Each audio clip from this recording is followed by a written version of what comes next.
Learning more about the type of injury a local high school football player suffered on the field and how to spot it.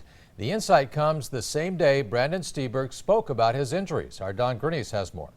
I just came to my coach and put my hand on my head and told him that, I can't do this anymore. I don't know what's wrong. Something's wrong. Now more than ever, coaches, parents, and students are taking concussions more seriously.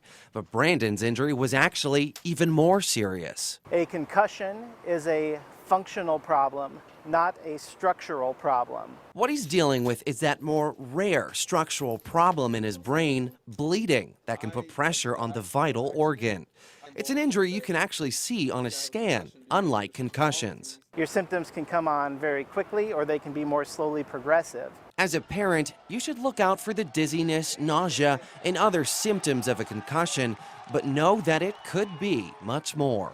Absolutely terrifying. It was up and down. One day they'd say something good would happen, and the next day something really bad would happen, and so you'd think things were going to be okay, and then you just didn't know. Scary for any parent to go through.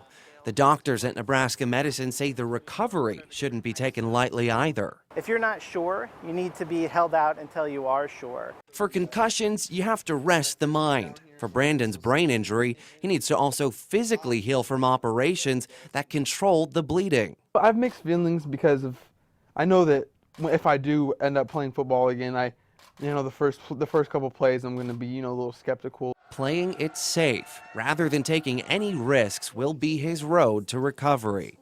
His first steps will be getting out of that hospital bed. I'm very hopeful to be home soon. I want to be home back to my friends and back to my family.